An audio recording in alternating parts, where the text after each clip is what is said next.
Donc moi je dis que c'est vraiment le manque d'expérience qui peut-être conduit à cela.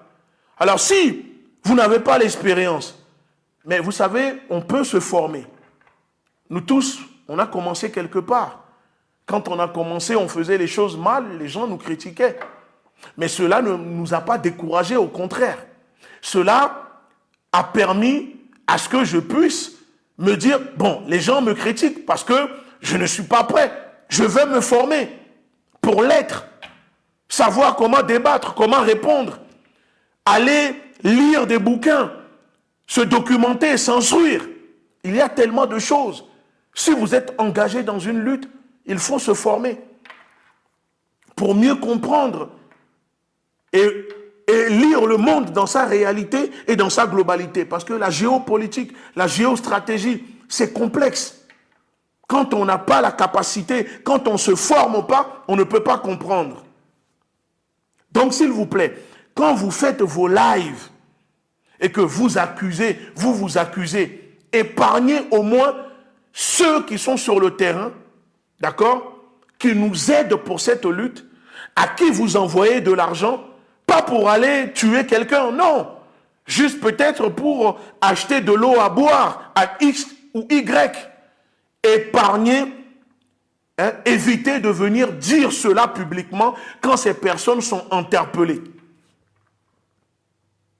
Moi, je voyais le 6, des gens qui travaillaient pour vous, qui étaient en live, et on leur donnait des directives en live. Alors que nous savons que le régime, tous, ils regardent.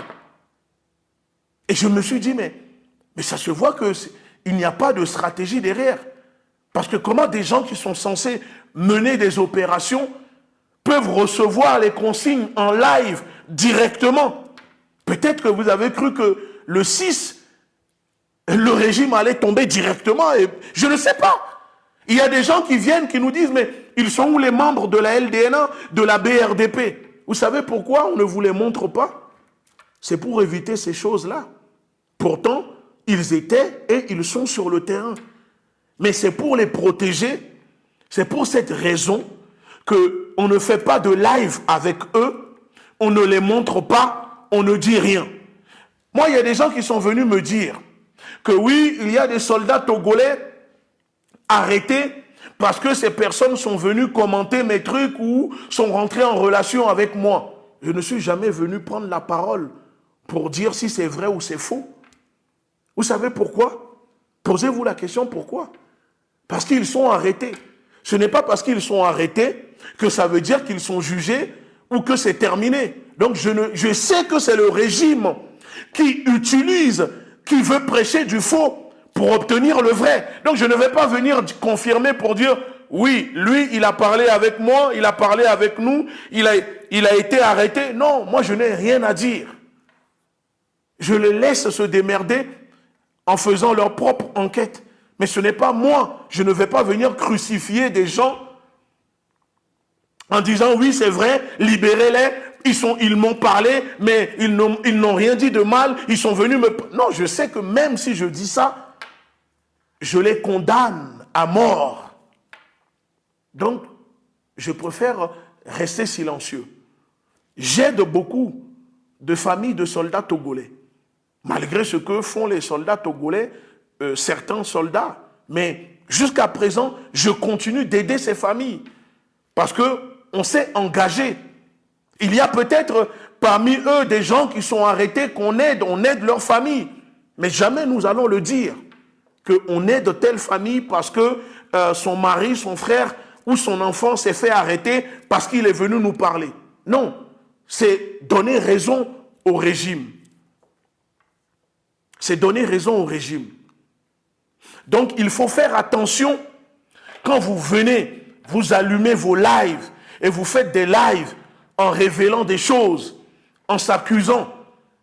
J'ai même vu qu'on nous dit oui, que le frère Zaga est parti, il a pris $1000 chez un autre frère qui est venu des États-Unis. Mais pourquoi vous êtes obsédés à tout déballer? Pourquoi cette obsession de tout déballer. La lutte politique, ce n'est pas du blogging. La lutte politique, ce n'est pas du gossip. Alors si vous voulez faire du gossip, faites du gossip. Ne mélangez pas cela avec la lutte politique. Maintenant, ce que je vais dire et ce que je propose, vous savez, dans une armée, chacun occupe un poste. Chacun est spécialisé dans son domaine. Quand on confie une mission à un commandant, par exemple, une opération, en disant on doit libérer des otages détenus à tel endroit, on confie la mission à un commandant. Si le commandant a échoué, il n'a pas réussi sa mission, on change le commandant. Ça ne veut pas dire qu'en changeant le commandant, qu'on le met à l'écart ou qu'il est exclu de la lutte. Non. Le 6, vous avez dirigé. Le 26, 27, 28, vous avez dirigé. Est-ce que les objectifs que vous avez fixés, les objectifs qui ont été fixés, est-ce que ces objectifs sont atteints? Si oui, alors il faut reconduire les commandants à la tête des opérations. Mais si ce n'est pas le cas, il faut changer le commandement de l'opération. Il faut mettre d'autres commandants à la tête des opérations pour apporter de nouvelles stratégies, pour apporter de nouvelles tactiques. Parce que si on s'entête à maintenir le même commandement, les mêmes commandants, alors que ça fait combien de missions que l'objectif fixé n'est pas atteint, c'est retarder toute une mission, toute une lutte. C'est comme ça que ça se passe à l'armée. Pour ceux qui sont militaires, peuvent vous le dire. Regardez l'opération spéciale en Ukraine. Quand Poutine nomme un commandant à la tête des opérations, quand les objectifs ne sont pas atteints, Poutine change de commandant. Il met un autre général pour apporter sa manière, sa stratégie, son expérience, et ainsi de suite. Et c'est comme ça que les Russes sont en train, malgré toute cette guerre menée par l'OTAN, l'Europe, les États-Unis contre la Russie, c'est comme ça que les Russes arrivent à dominer. Moi, je sais ce qui se passe sur le terrain.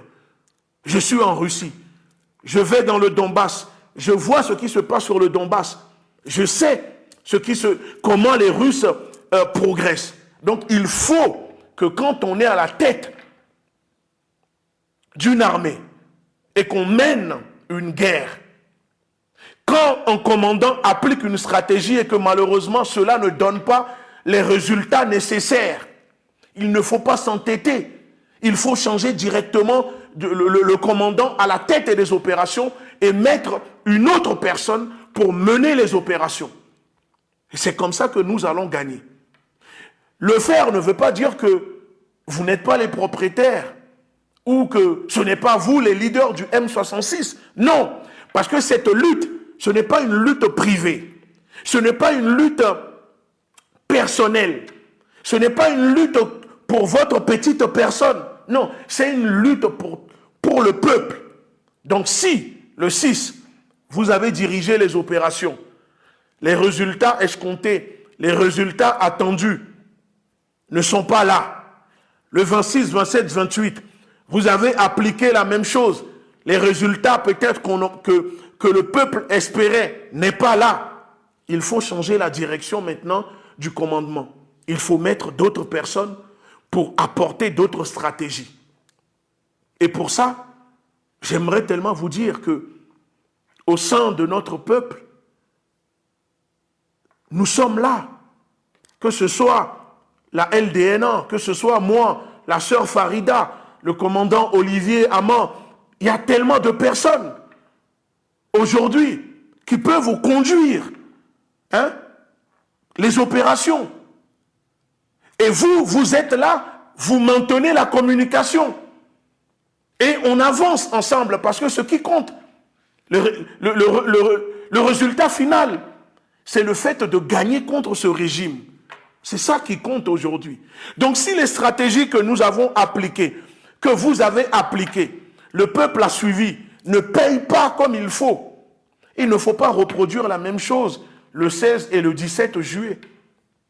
Si c'est pour nous reproduire la même chose le 16 et le 17, ne pas changer le commandement des opérations, le commandant des opérations, ça ne sert à rien de demander encore une fois au peuple, à la jeunesse de sortir. Si c'est pour maintenir la même chose. Si c'est pour maintenir la même chose, ça ne sert à rien. Il ne faut pas aller à la guerre pour aller à la guerre. Quand on va à la guerre, c'est pour gagner. Parce qu'il y a des batailles. On peut perdre des batailles, mais ça ne veut pas dire qu'on perd la guerre. Moi, avec la LDNA, c'est ce que je faisais. Tous ceux qui sont membres, mes lieutenants, mes bras droits, quand il y avait des actions, je leur disais, si tu n'es pas prêt, ne viens pas. Si tu viens, dis-toi que peut-être aujourd'hui, tu ne rentreras pas chez toi. On finira en garde à vue, on finira en prison. Dieu seul sait combien de fois ça m'arrivait. En une semaine, je faisais 2-3 gardes à vue. Pourtant, je suis père de famille, j'ai des enfants, j'ai une femme. Mais parce que pour moi, la lutte, elle est au-dessus. La lutte est au-dessus.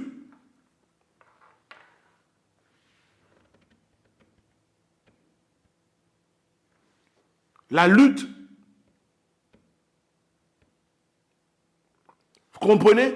La lutte est au-dessus de mes enfants, de ma propre famille. Parce que c'est ça, quand on est engagé. Donc, je vous dis, chers blogueurs, chers influenceurs, les membres du mouvement M66, vous pouvez garder, maintenir la direction de votre mouvement, mais il faut vous entourer des autres mouvements, des autres militants, des autres activistes. On peut ensemble former ce que j'appellerais un espèce de think-tank à côté de vous, au sein de ce mouvement. C'est-à-dire que le mouvement M66 peut regrouper plusieurs collectifs, mouvements de la société civile, personnalités comme nous, militants, activistes, pour former une espèce de collectif au sein du mouvement M66. Et l'unité, l'union ne veut pas dire uniformité. Ce n'est pas parce que nous allons faire union contre le régime de Faure Gnassingbé que ça veut dire que c'est l'uniformité. Non, chaque mouvement garde son agenda, chaque mouvement garde ses idées. Mais on peut faire l'union pour combattre l'ennemi commun que nous avons, qui est le régime de Faure Gnassingbé. Mais pour cela, il faut changer de stratégie. La dernière fois, depuis le début, je vous dis, vous ne pouvez pas mobiliser les jeunes pour combattre le régime si vous n'expliquez pas, si on n'explique pas aux jeunes Togolais comment la France, l'impérialisme français soutient ce régime, comment le néocolonialisme est responsable de la souffrance du peuple togolais. Et vous ne pouvez pas mener cette lutte sans dire aux Togolais de manifester contre la France au Togo. Alors que c'est la France qui continue à fournir les gaz lacrymogènes, les munitions, les blindés, qui apporte son expertise à travers ses coopérants militaires à la gendarmerie, à la police, à l'armée, pour mater les manifestants. On ne peut pas continuer à manifester tout en laissant, en épargnant les intérêts de la France au Togo. Touchez aux intérêts de la France au Togo et vous verrez comment le régime de Faure Gnassingbé sera fragilisé. Parce que Faure Gnassingbé est maintenu à la tête du Togo pour préserver pas les intérêts de sa famille, mais l'intérêt de l'oligarchie occidentale, de l'oligarchie française, l'oligarchie européenne. C'est cette oligarchie qui pille le Togo. C'est pour cette oligarchie que Faure Gnassingbé tue les Togolais. Si ça tenait qu'à Faure Gnassingbé, mais vous croyez qu'il a besoin de tuer autant les Togolais parce que les Togolais sont en colère? mais il obéit.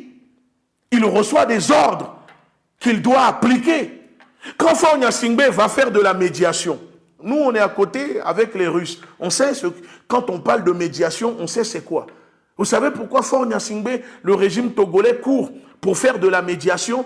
C'est l'Union européenne qui désigne Faure Gnassingbé pour aller faire de la médiation dans le conflit entre le Congo et le Rwanda. Ce n'est pas Faure Gnassingbé qui se lève lui-même pour aller faire de la médiation. Et pourquoi la médiation? Parce que quand un État, un régime fait de la médiation, il y a des retombées financières. Il y a des retombées financières. Ne croyez pas que Faure Gnassingbé a fait de la médiation gratuitement pour l'AES ou fait de la médiation gratuitement pour le Congo. Non. Il y a des retombées financières. C'est ça qui permet au régime d'accéder auprès des institutions de Bretton Woods, la Banque mondiale, le FMI, ces organisations occidentales qui endettent nos États. Parce que Faure Gnassingbé, son régime a besoin tout le temps de liquidité. Parce que tous les mois, il faut rembourser les créanciers au Togo. C'est pour rembourser ces créanciers, c'est à cause de cela que maintenant, vous observerez partout qu'au Togo, il y a des péages partout alors qu'il n'y a pas de route. Et que l'OTR vous prend des impôts partout, tous les jours, alors que normalement, vous ne vendez que dalle. Parce que Faure Gnassingbé doit rembourser les créanciers.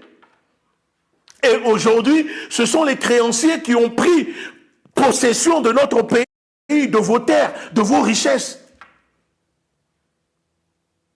C'est pour ça que le peuple est de plus en plus paupérisé, parce que tout est privatisé. Tout est privatisé. La santé, l'éducation, tout est privatisé. Donc si on mène cette lutte et qu'on n'explique pas au peuple ce qui se passe, pourquoi ce régime non seulement doit être combattu, mais on doit combattre ceux qui maintiennent ce régime, ceux qui soutiennent ce régime. C'est pour ça que je vous dis, confiez la tête des opérations à des gens qui sont expérimentés pour apporter de nouvelles stratégies. Ça ne veut pas dire que vous allez mettre un leader à la tête des choses, non. Je suis le premier à venir, je suis le premier à dire qu'on ne veut pas de leader à la tête, que c'est le peuple qui est le leader. Mais on peut apporter des stratégies pour que le peuple les applique sur le terrain. Depuis le 6 qu'on manifeste, combien de banderoles nous avons déployées? Combien de pancartes nous avons déployées? Combien? Zéro. Combien de messages aujourd'hui sur des banderoles font le tour du monde? Zéro. Ce n'est pas parce qu'on ne peut pas le faire, mais c'est parce que pour fabriquer les banderoles, il faut avoir les slogans, les phrases qu'il faut mettre. C'est pour ça que je vous dis, il faut maintenant changer la tête du commandement des opérations pour préparer la mobilisation ou les mobilisations du 16 et du 17. Il ne faut pas juste dire aux Togolais, sortez le 16 et 17, empêchez les élections municipales. Non, si c'est à chaque fois, on doit être des réactionnaires. Moi, je ne veux pas continuer à soutenir une lutte si c'est pour juste être des réactionnaires. En gros, on attend, dès qu'il y a un événement, on met une date, on dit aux Togolais de sortir. Ça, ce n'est pas une stratégie. Ce n'est pas une stratégie. On ne peut pas continuer à être réactionnaire en choisissant des dates en fonction des événements qui se déroulent au Togo. Mais on doit avoir notre propre agenda. On doit s'imposer, imposer nos propres dates, imposer nos tactiques sur le terrain. Pas parce que il y a ça qui... Non, ce n'est pas ça, ce n'est pas comme ça. Aujourd'hui, nous autres, nous avons l'expérience, parce que nous avons mené cette lutte-là, que ce soit avec le Mali, le Niger, le Burkina, bien avant que l'AES soit lancée. Nous étions sur le terrain au Mali. Le Mali nous a servi de laboratoire révolutionnaire sur comment dégager le néocolonialisme, l'impérialisme. Nous avons l'expérience aujourd'hui. On peut le mettre à disposition pour le Togo. Expliquer aux Togolais la stratégie, comment harceler les forces du désordre, les nations en uniforme, les miliciens, comment contrer telle chose, telle chose. Il faut organiser la résistance. Si la résistance n'est pas organisée, on peut continuer comme ça pendant 1 an. Ce qui va se passer, c'est que nous allons habituer le régime à ces mouvements, ces actions réactionnaires, ces comportements réactionnaires, et à la fin, le régime sera habitué et n'aura plus peur. Parce qu'ils vont se dire, bof, on sait déjà ce qui va se passer. Vous savez, quand on était petit, on nous disait au pays qu'à force de crier au loup ou à force de crier au lion, et que le lion n'est pas là, le jour qu'il y a le lion, quand tu diras au lion, les gens ne vont pas t'écouter et c'est là où il y aura le drame. Vous avez compris? Et d'ailleurs, il y avait une chanson de Petit Yodé et Siro que j'aimais bien à l'époque, s'appelait Hip-Hop au yo-yo. Ouais, la personne hip-hop, pour dire qu'il y avait l'hippopotame, il disait hip-hop. Les autres, ils étaient là en train de se moquer en disant oh yo-yo, alors que lui voulait dire qu'il y avait l'hippopotame. Et quand il a dit hippopotame, c'était trop tard, l'hippopotame était déjà en train de massacrer. Je vous invite à écouter cette chanson de Petit Yodé et Siro. Donc c'est pour vous dire que le 6, le peuple est sorti. Le 26, 27, 28, le peuple est sorti. Le 16 et le 17, il faut changer de stratégie. Vous avez parlé de l'opération Ninja. Ok. Qu'est-ce que cela constitue l'opération Ninja? Quelles sont les cibles, les objectifs qu'il faut espérer, qu'il faut atteindre? Quelle est la stratégie? Quelle tactique avec l'opération Ninja? C'est quoi? C'est quoi? Ce sont des choses qu'il faut préparer. Ce sont des choses qu'il faut préparer. L'opération Ninja peut peut-être maintenant permettre aux Togolais de réagir contre la France, au Togo, qui soutient le régime. L'opération Ninja maintenant peut permettre maintenant peut-être de prendre pour cible les intérêts de la France-Afrique au Togo. L'opération Ninja maintenant peut permettre à dénoncer la complicité de crimes contre l'humanité du régime avec la France sur le peuple togolais pour que le monde entier soit au courant. L'opération Ninja peut permettre peut-être à paralyser les entreprises françaises au Togo. L'opération Ninja peut permettre peut-être à paralyser les stations Total au Togo. Je ne sais pas. Vous voyez, ça veut dire que quand on dit opération Ninja, il faut derrière définir des cibles qu'il faut atteindre. Et donc c'est pour ça que je vous dis que vous pouvez conserver la communication du mouvement, mais il faut confier les stratégies à ceux qui sont expérimentés. Il faut créer un groupe où vous nous mettez tous dedans. Les militants, les activistes politiques qui ont de l'expérience. Créez un groupe, mettez-les dedans. Ceux qui maintenant ne veulent pas participer, c'est leur droit. Mais vous ne pouvez pas penser que vous allez réussir une lutte si vous n'avez pas de stratégie, vous n'êtes pas entouré des personnes intellectuelles, des activistes, des militants. Non, ça n'aboutira pas. On s'en fiche d'être devant.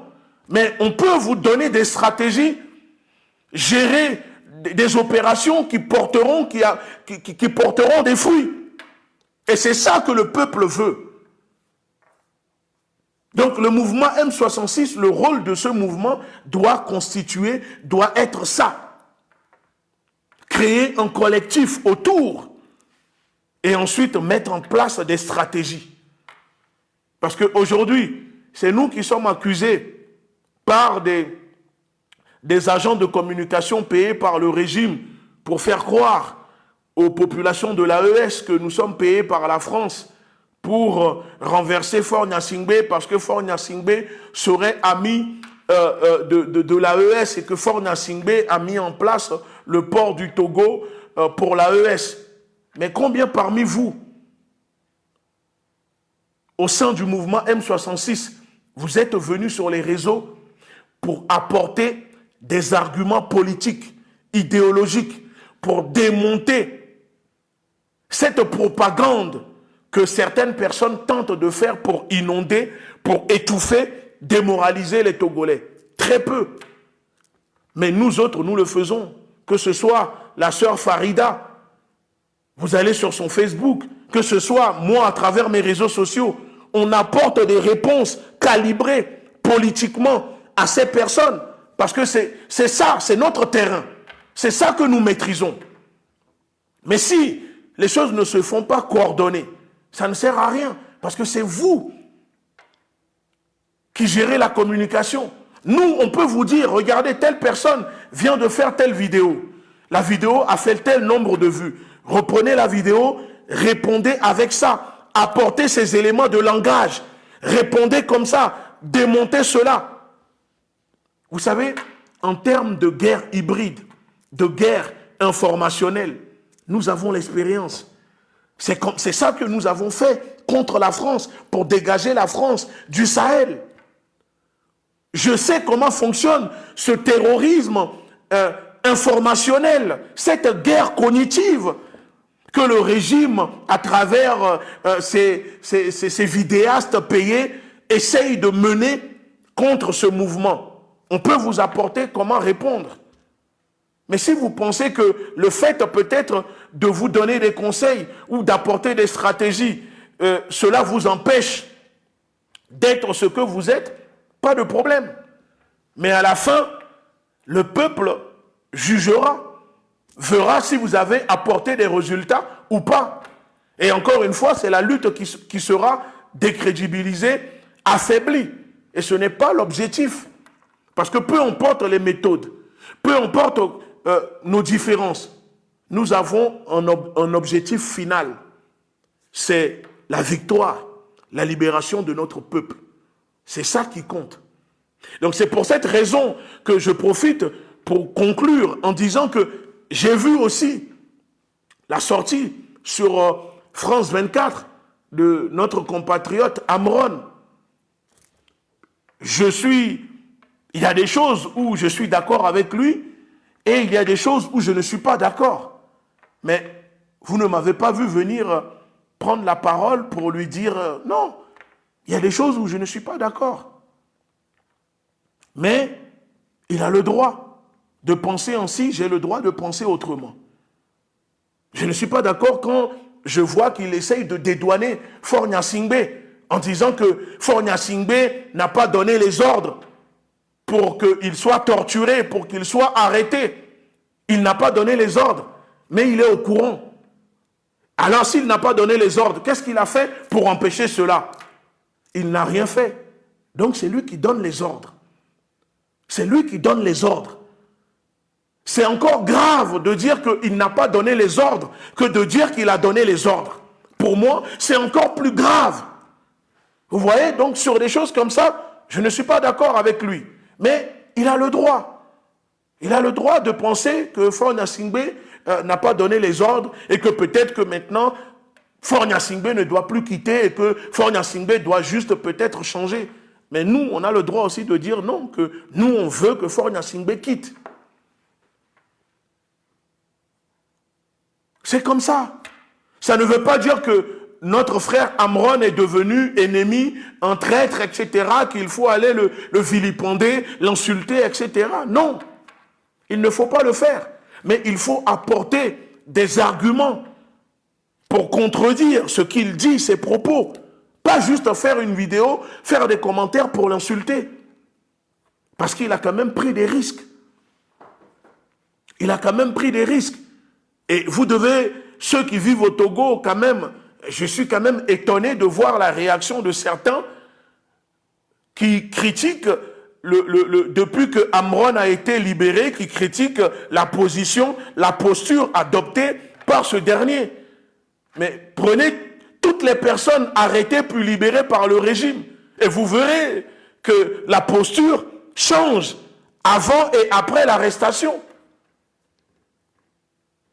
Qu'est-ce qui vous étonne là-dedans?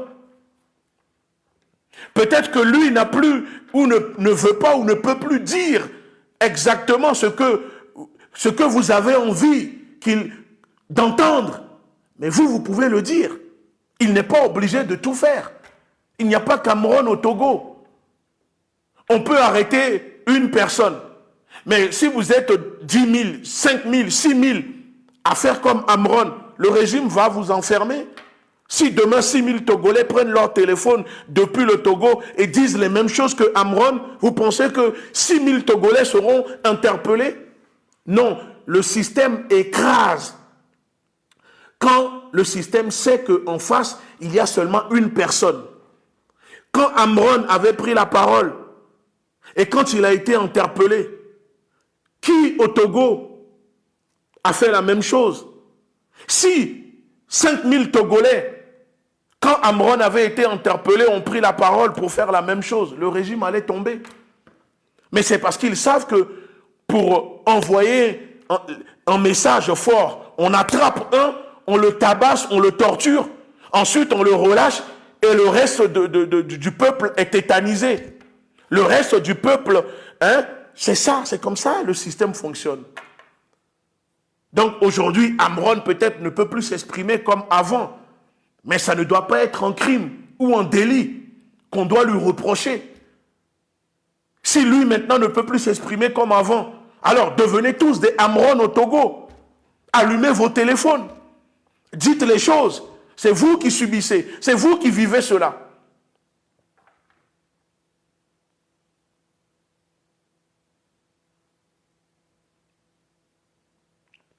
Vous avez compris? Peut-être que là, il a décidé juste de changer de code, de manière, de stratégie. Parce qu'il est dans une posture où il sait ce qui se passe. Il n'a plus besoin de venir vous dire, sortez, allez dégager Faure Gnassingbé. Peut-être qu'il vous dit, Faure Gnassingbé ne doit pas partir. Vous, il faut décrypter cela, décoder cela et comprendre l'inverse. Il vous dit que Faure Gnassingbé n'est pas responsable, n'a pas donné l'ordre. Vous pouvez comprendre l'inverse, qu'il essaye de vous faire comprendre que c'est lui qui a donné l'ordre. Vous ne savez pas sur quelles conditions il a été remis en liberté. Et ce qui se passe aujourd'hui dans sa vie. Donc ne le jugez pas, ne le jugeons pas.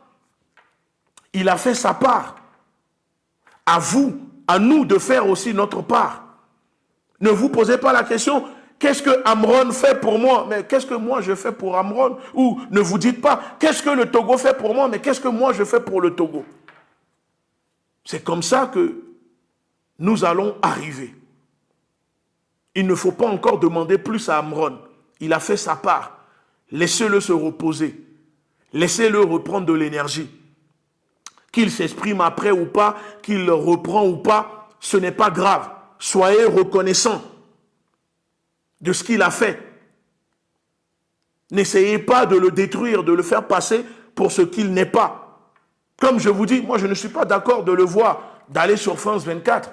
J'aurais aimé qu'après sa sortie, qu'il donne sa parole, peut-être au M66, dans un live, ou un média panafricain, des médias engagés, ou peut-être qu'il aille dans le live de Ferdinand Haïté, même si je ne suis pas d'accord avec tout ce que fait Ferdinand Haïté, mais il apporte pour la lutte, qu'aller donner sa première parole à des médias comme France 24. Moi, c'est mon opinion, c'est ma vision. Parce que je suis panafricaniste. Je suis formé à l'école panafricaine. Donc, il y a des gens qui ne vont pas comprendre. Mais les panafricains comprennent. Parce que France 24, ce sont des outils de la propagande france-africaine. Laurent Gbagbo a fait les mêmes erreurs. Pendant son incarcération, Afrique Média, les médias panafricanistes le défendaient. Quand il a été libéré, première interview, c'était sur France 24.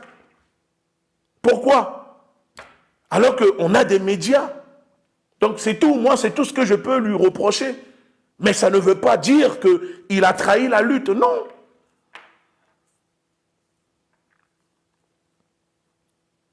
Ça ne veut pas dire qu'il a trahi la lutte. Mais en faisant cela, Ils donnent juste encore de la matière pour la propagande du régime qui utilise cela pour dire, vous voyez, la preuve que France 24 lui donne la parole parce que c'est la France qui soutient, c'est la France qui est derrière.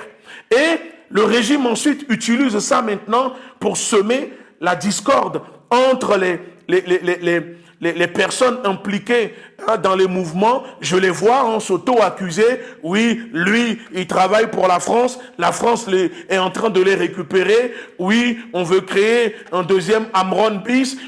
Vous voyez, ça veut dire qu'il y a finalement de la suspicion. Vous êtes méfiant. Et ça, c'est typiquement une stratégie mise en place par le régime pour vous diviser, pour vous affaiblir. Donc, vous vous accusez les uns et les autres. Lui, il travaille pour la France, lui, il travaille pour lui, il travaille pour lui, et c'est ça. C'est ça, parce qu'il y a des erreurs qui se font. Et je l'avais dit ici, que je n'étais pas d'accord de voir Zaga aller faire une interview avec un média france-africain qui attaque la mouvance panafricaine, les dirigeants de l'AES toute la journée, créés, gérés par les services secrets français. Mais parce que je sais qu'il n'est pas au courant, il ne connaît pas. Lui, il veut bien faire. Mais il y a des médias que nous devons éviter quand on fait cette lutte. Quand on fait cette lutte, il y a des médias qu'il faut éviter. Ça, c'est la base de nous, les panafricanistes. Mais quand on n'a pas l'expérience, on ne peut pas le savoir. C'est pour ça qu'il faut être entouré pour comprendre quels médias, sur quels médias y aller, sur quels médias ne pas répondre, ou faire des interviews, ou ne pas faire des interviews. Vous croyez que pourquoi la France laisse ces médias venir mettre leur nez dans nos affaires, alors que ces médias sont les premiers à attaquer les dirigeants de l'AES et d'autres pays en Afrique? Parce qu'ils savent qu'aujourd'hui, la France est devenue un épouvantail que on remue, soit pour faire peur ou pour décrédibiliser une lutte. Donc, France 24, RFI, TV5 savent qu'en mettant leur nez dans ce que nous sommes en train de faire au Togo, cela va donner de la matière au régime pour qu'ensuite les conseillers de l'Élysée, de Macron qui travaillent pour Faure Gnassingbé, d'instrumentaliser cela pour dire, voilà, si ces médias font des publications pour parler de ce qui se passe au Togo, c'est parce que la France veut renverser Faure Gnassingbé, alors que ce sont les mêmes personnes. Vous avez compris comment fonctionne la politique? C'est ça la stratégie. Mais si dès le départ, on avait ignoré ces médias et qu'on les avait chassés en les mettant à l'écart, les gens n'allaient pas instrumentaliser en tentant de manipuler cela. Regardez l'autre gros lard, hein? L'autre bonimenteur, agent de la CIA, quand il a fait sa sortie, qu'est-ce qu'il a mis en avant pour convaincre, soi-disant, les populations de l'AES, et de dire que RFI, France 24 font des articles, donc ça veut dire que la France soutient ce qui se passe au Togo. Alors que lui, nous le savons, mais on va y revenir plus tard, qu'il est payé par le régime togolais, qu'il a même fait escale à Lomé, et on sait qu'il le paye, combien on le paye pour faire ses sorties. Vous voyez? Mais c'est parce que nous, il y a des erreurs qui sont posées, qui donnent de la matière à ces personnes. Quand on menait la lutte au Mali, au Burkina, au Niger, quand ces médias venaient, on les chassait. On refusait de parler à ces médias. Combien de fois RFI, France 24, TV5 ne sont pas venus me contacter pour que je m'exprime, mais je refuse. Pas parce que je n'ai pas envie de parler, de passer sur des médias, parce que je sais que ces médias ne sont pas là pour nous. Ces médias nous sollicitent, nous les leaders panafricanistes, à longueur de journée, mais on refuse de parler avec eux. Quand Jeune Afrique va faire un article et parle et cite des noms, les trucs, ils savent ce qu'ils font. Ils savent très bien ce qu'ils font. Ils savent très bien ce qu'ils font.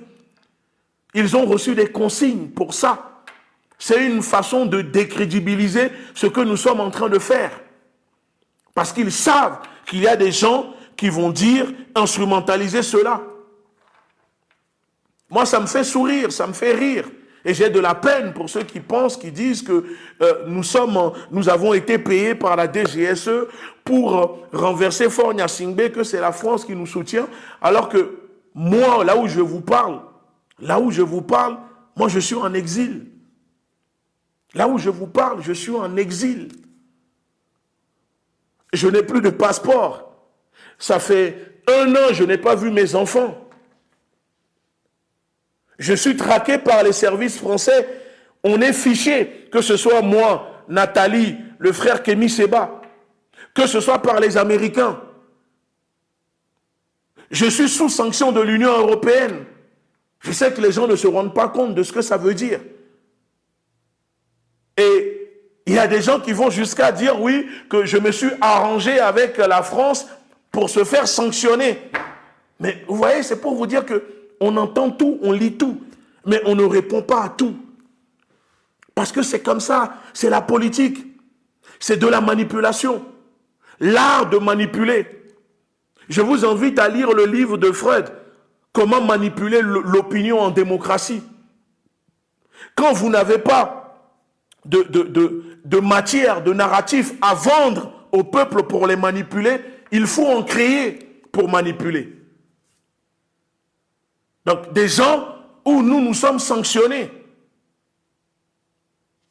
Compte bancaire bloqué, gel de nos avoirs, interdiction de l'Union européenne. On nous dit que nous sommes avec la France, que la France nous paye pour renverser Faure Gnassingbé, alors que dans le même temps, les coopérants français sont à côté de Faure Gnassingbé. La plupart des conseillers de Faure Gnassingbé, ce sont des Français et des Britanniques, des SK, Tony Blair. Mais c'est nous qu'on accuse, soi-disant que nous, on est payés par la France pour renverser Faure Gnassingbé, alors que nous sommes traqués par la France. Vous savez comment nous faisons, nous, pour survivre? Vous ne le savez pas. Ce n'est pas parce qu'on n'expose pas notre vie à longueur de journée sur les réseaux pour vous montrer que... Non, il ne faut pas croire. Ils m'ont mis sous sanction. 2 semaines après, ils ont mis sous sanction la sœur Nathalie Yamb. Les mêmes sanctions. Les mêmes sanctions. Les mêmes sanctions. Vous voyez? Mon passeport est bloqué, je suis fiché. La dernière fois au Sénégal, ils ont voulu me déporter vers la France. Oui, si on n'avait pas des partenaires avec qui on travaille et qui nous protègent, vous ne savez pas ce que nous subissons, comment nous sommes traqués. Non seulement par les services occidentaux, les services français, mais aussi les services de ce régime de Faure Gnassingbé. Aujourd'hui, on n'a plus rien. Mais on ne vient pas se plaindre au peuple pour dire oui, non. Alors quand vous venez et que les gens viennent vous manipuler et que vous tombez là-dedans, ça fait de la peine. Ça fait de la peine. Ça fait de la peine. Mais cela ne nous empêche pas de continuer cette lutte-là.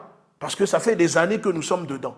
Donc c'est pour dire à mes camarades blogueurs et influenceurs togolais que ce n'est pas parce que ça fait 1 mois que vous avez commencé cette lutte-là que vous allez abandonner parce que des gens vous attaquent, des gens vous critiquent, des gens vous insultent, hein, ou que parce que vous avez des difficultés, ou parce qu'on vous convoque, ou que vous perdez votre travail. Ah, ça fait seulement 1 mois. Hein. Nous, ça fait des années que nous vivons là-dedans. Alors, vous n'allez pas abandonner. Ce que vous avez commencé, nous irons au bout, tous ensemble. Personne ne quittera le navire. Pas avant qu'on arrive à destination. Personne ne quittera le navire. Et ce n'est pas la peine, comme je dis, chacun a sa manière de faire. Je sais que parmi vous, il y en a qui disent que nous, la LDNA, nous sommes trop brutes, nous sommes trop dans la radicalité. Mais ce n'est pas un problème. C'est pour ça aussi que nous avons nos partisans, que ce soit au Togo ou en Afrique, qui soutiennent, qui acceptent nos méthodes, notre radicalité. Ça ne me dérange pas. C'est parce que je sais comment fonctionne le système. On ne peut pas combattre ce système en utilisant leur propre paradigme pour les combattre. On ne peut pas combattre ce système en étant, avec leurs yeux, la manière dont eux, ils veulent que nous soyons. Non. il faut déconstruire leur paradigme, créer notre propre paradigme pour combattre ce système.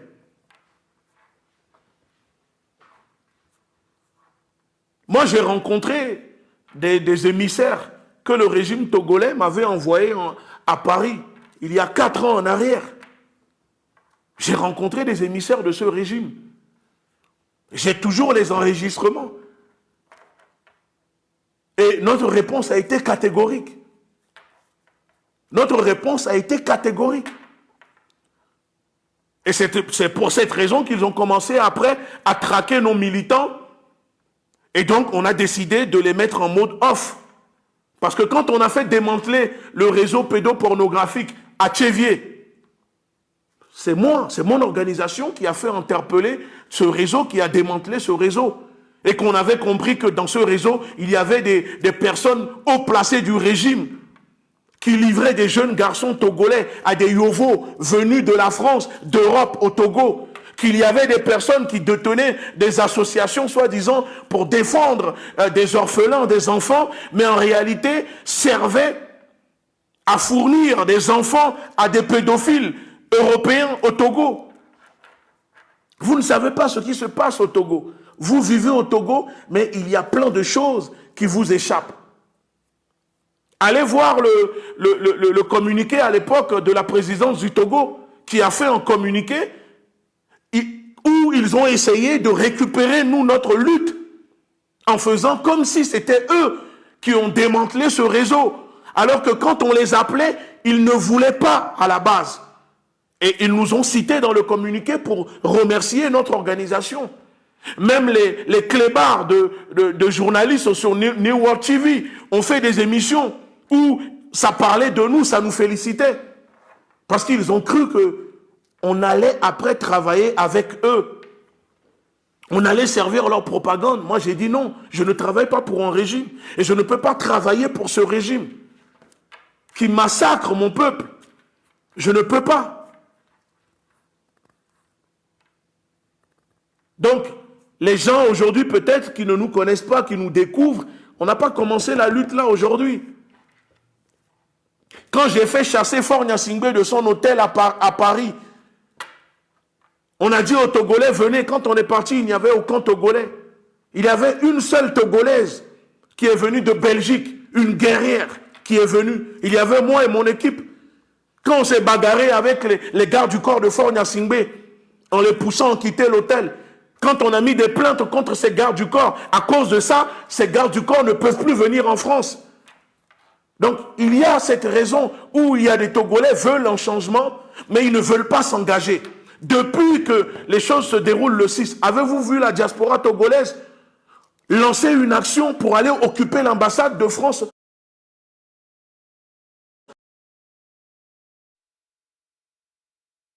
C'est parce que moi, je ne veux pas le faire. Combien d'hommes il y a dans la diaspora togolaise? S'ils ne sont pas capables de mettre en place des actions pour aller occuper l'ambassade du Togo, ça, ce sont des actions que le M66 peut mettre en place. On peut les accompagner, expliquer comment le faire, expliquer les procédures, ce que vous risquez, ce que vous ne risquez pas, en termes juridiquement parlant, pénalement parlant. Mais pour moi, l'ambassade du Togo doit être envahie depuis longtemps par le M66. Vous prenez une dizaine d'hommes vaillants et vous allez là-bas à l'ambassade, vous occupez l'ambassade en direct. Ils vont fuir dans l'ambassade là-bas. Vous ne voyez pas les Camerounais ce qu'ils font?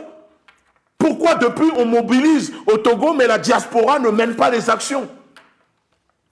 Voilà pourquoi ils vous disent, vous dites aux gens de sortir, mais vous-même, vous ne menez pas des actions sur le terrain là où vous êtes. Les ambassades du Togo à Paris, Bruxelles, Allemagne, mais il faut les occuper. Le M66, l'action que le M66 maintenant doit mener, c'est lancer des actions coup de poing, des actions où vous allez occuper, vous envahissez les ambassades du Togo, vous bloquez les ambassades. En direct, vous humiliez le régime. Le mouvement M66 doit servir à ça. Et celui qui doit piloter doit accepter de prendre ses risques, d'aller en garde à vue, d'aller en prison. Nous, on menait des actions contre Balkany, mais on nous envoyait en prison le vendredi. Lundi, nos avocats nous faisaient libérer de prison. Vous savez le nombre de fois qu'on a été condamné, on a reçu des amendes, parce qu'il faut accepter cela. Quand on est combattant de la liberté, quand on est activiste, quand on s'engage, il ne faut pas avoir peur. Donc si le M66 souhaite lancer des actions contre les ambassades du Togo à Paris, moi je suis prêt, la LDNA est prêt à vous mettre à disposition ses membres et organiser les actions. Et on occupe l'ambassade du Togo en 5 minutes. 5 minutes, on occupe l'ambassade du Togo à Paris. Je vous dis, en 5 minutes, on occupe l'ambassade du Togo à Paris. La police ne vous fera rien. Vous savez pourquoi? Parce que c'est un problème politico entre Togolo-Togolais. La police viendra peut-être, au pire des cas, on vous chasse de l'ambassade, ils vous mettent en garde à vue 24 heures et le lendemain, on vous libère. Arrêtez d'avoir peur. Et même si on doit vous envoyer en prison, allez en prison. Mais ils ne vont pas vous envoyer en prison. Nous, on connaît le droit. On sait comment ça... C'est pour ça qu'on menait des actions en France. Donc, si vous souhaitez qu'on occupe l'ambassade du Togo à Paris, moi, je suis prêt à vous organiser l'action. C'est facile. Et on occupe l'ambassade en direct, en live. L'ambassadeur, même dans son bureau, il sera dans le bureau. Vous allez vous asseoir sur le canapé de l'ambassadeur. En direct. En direct. Voilà les actions qu'il faut faire pour humilier ce régime. Il faut traquer les ministres de ce régime qui viennent dans la diaspora, là où ils sont logés. Allez les humilier.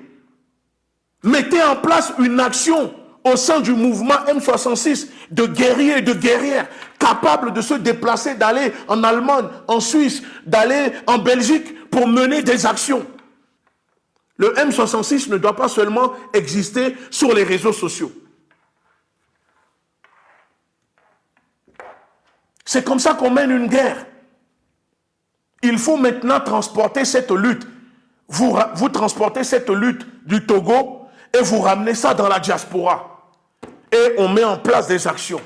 Je suis prêt à vous coordonner des actions sur le terrain dans la diaspora, en France, à Paris, en Belgique, avec nos réseaux, avec notre organisation. Je suis prêt. Et même à vous couvrir, juridiquement parlant, avec nos avocats. Parce que nous avons des bataillons d'avocats. Mais il faut mener des actions pour être complémentaires à ce que les jeunes font sur le terrain au Togo. Et on aura maintenant en effet des résultats. Voilà pourquoi je vous dis qu'il faut changer le commandement des opérations. Mettez des nouvelles personnes et on va vous mettre en place des stratégies et vous verrez les résultats. C'est tout ce que moi je voulais vous dire. Sur ce, prenez soin de vous. On se dit rendez-vous le 16 et le 17, que le peuple se mobilise, mangez bien, prenez de la force, reposez-vous, mais surtout, je vous en supplie, arrêtez vos sorties que vous faites entre vous, les blogueurs, les influenceurs, parce que cela ne fait que détruire la lutte, affaiblir le moral des troupes sur le terrain. Donc, j'espère qu'on aura l'occasion de discuter et que le 16 et le 17, les choses vont monter encore une fois.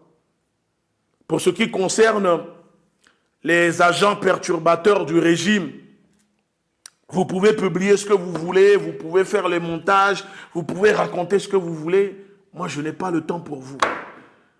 Ma cible, c'est votre chef. Moi, je n'ai pas le temps pour les larbins. Les larbins, là, les petits cochons. Hein? Les petits cochons. Et bon, les bons, là, que vous êtes, là. Moi, je n'ai pas le temps pour les bons. On les égorge, on passe à autre chose. Nous, c'est le chef qui nous intéresse. Dites à votre chef de venir lui-même, qu'il arrête de vous envoyer. Vous êtes des petits merdeux, hein? Vous êtes des petits caca pour moi. Tout ce que je vous dis, c'est allez vous faire cuire en œuf. Je n'ai pas votre temps, je ne vais même pas vous répondre. Si je vous réponds, c'est vraiment parce que, voilà, j'ai envie de vous taquiner, hein, mais vous êtes insignifiant. Vous êtes comme un grain de riz devant moi. Donc, moi, c'est votre chef qui m'intéresse. Je n'ai pas le temps pour vous. Les gens, le peuple vous répond déjà. Moi, vous ne m'intéressez pas. Vous comprenez ou pas? Vous ne m'intéressez pas. Parce que vous êtes juste des tétrapodes, hein, pour moi. Et donc, les tétrapodes, on les écrase. Et on passe à autre chose. On n'a pas le temps pour ça. Allez vous faire cuire en œuf. C'est tout ce que je peux vous dire. Enfilez-vous à la queue leu les uns et les autres. Faites ce que vous voulez. Mais on ne va pas vous répondre. Vous n'allez pas nous distraire. Vous n'allez pas créer la diversion. On tape sur votre chef. C'est lui notre cible. Et le fait qu'on tape sur lui, c'est pour ça qu'il vous envoie. Parce qu'il sait qu'il a besoin de vous pour se protéger. Mais ça, on laisse le peuple, hein, nos jeunes combattants sur les réseaux, hein, la brigade numérique s'occupe de vous. Nous, on s'occupe de votre patron, de votre chef. Vous avez compris ou pas? Voilà, donc au Togolais, traquez toutes ces personnes-là sur les réseaux qui racontent des bêtises. Signalez leur page, inondez-les de commentaires, insultez-les. Ça, c'est votre travail sur les réseaux. Occupez-vous d'eux. Nous, on est occupés avec leur chef. Occupez-vous d'eux. C'est comme ça que ça se passe. On n'a pas le temps. Ne venez pas nous demander de répondre à telle personne, telle personne, telle personne. On n'a pas ce temps. On fait déjà ce que nous pouvons. Le reste, c'est à vous, la brigade numérique. Dès qu'il y a quelqu'un qui parle mal de nous, des leaders, de ceux qui sont impliqués, qui luttent pour vous, allez leur répondre, inondez leur page, signalez-les, insultez-les, traquez-les même jusqu'à dans leur caveau familial. Traquez-les au pays. Et c'est moi, je vous donne l'autorisation. Mais comme je dis, on ne touche pas aux femmes, on ne touche pas aux enfants, on ne touche pas aux parents. Mais si quelqu'un joue aux garçons avec vous, jouez aux garçons avec eux. Dans la vie, on dit, si quelqu'un te serre la main comme un homme, serre-lui la main comme un homme. Si quelqu'un te serre la main comme une femme, serre-lui la main comme une femme.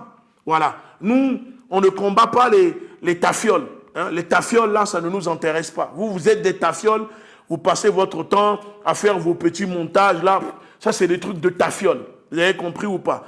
Hein. Les lapeurs d'anus, là, ceux qui servent de woubi pour les ministres togolais, on n'a pas votre temps. On sait qui vous êtes, on connaît votre dossier, on s'occupera de vous plus tard. Mais pour le moment, c'est votre chef qui nous intéresse. Mille Semer. Sur ce, je vous dis à très bientôt. Prenez soin de vous.